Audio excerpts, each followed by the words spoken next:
MESCOM, ESCOM ಸೇರಿದಂತೆ ರಾಜ್ಯದ ಬೇರೆ ಬೇರೆ ವಿದ್ಯುತ್ ನಿಗಮಗಳಲ್ಲಿ ಇರುವ ಸಮಸ್ಯೆಗಳ ಅಧ್ಯಯನ ನಡೆಸಿ ಪರಿಹಾರೋಪಾಯದ ಕುರಿತು ಚಿಂತನೆ ನಡೆಸಲಾಗುವುದು.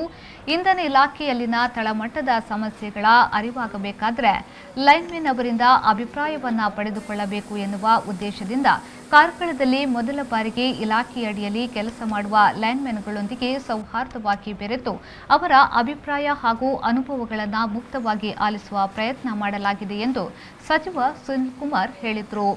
ಕುಂದಾಪುರದ ಉಪವಿಭಾಗದ ಸರ್ಕಾರಿ ಆಸ್ಪತ್ರೆಗೆ ಭೇಟಿ ನೀಡಿದ ಅವರು ಮಾಧ್ಯಮ ಪ್ರತಿನಿಧಿಗಳೊಂದಿಗೆ ಮಾತನಾಡಿದರು.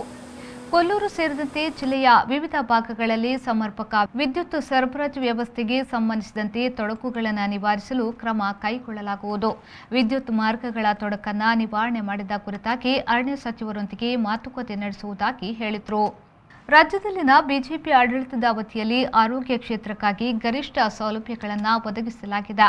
ಕೋವಿಡ್-19 ಕಾರಣದಿಂದಾಗಿ ಪೂರ್ಣ ಪ್ರಮಾಣದ ಪ್ರಗತಿಗೂ ತೊಡಕಾಗಿದ್ದರೂ ಉತ್ತಮ ಸೇವೆಯನ್ನ ನೀಡಲಾಗುತ್ತಿದೆ ಎಂದು ಹೇಳಿದರು.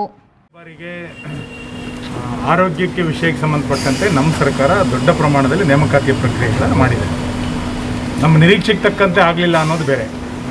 ಈಗಿರುವಂಥ ಡಾಕ್ಟರ್ಗಳ ಸಂಖ್ಯೆಯನ್ನು ಜಾಸ್ತಿ ಮಾಡಿದೆ, ಸ್ಟಾಫ್ ನರ್ಸ್ಗಳ ಸಂಖ್ಯೆಯನ್ನು ಜಾಸ್ತಿ ಮಾಡ್ತಾ ಇದೆ.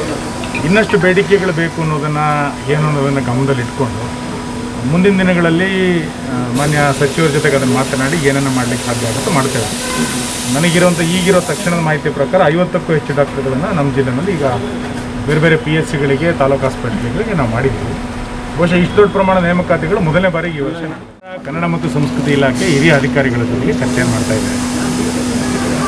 ಅವತ್ತು ದಸರಾ, ಸಾಹಿತ್ಯ ಪರಿಷತ್ತಿನ ಚುನಾವಣೆ ಮತ್ತು ಕನ್ನಡ ರಾಜ್ಯೋತ್ಸವ ಮತ್ತು ಉಳಿದಂಥ ಎಲ್ಲ ವಿಷಯಗಳ ಕುರಿತಂತೆ ಪ್ರಮುಖವಾಗಿ ಚರ್ಚೆ ಮಾಡಿ ಏನು ಮಾಡಬೇಕು ಅನ್ನೋದ್ರ ಕುರಿತಂತೆ ಆ ಸಭೆಯಲ್ಲಿ ಚರ್ಚೆ ಮಾಡಿ. ಶ್ರೀಕಾಂತ್ ಹೆಮ್ಮಾಡಿ, ವಿ4 ನ್ಯೂಸ್, ಕುಂದಾಪುರ.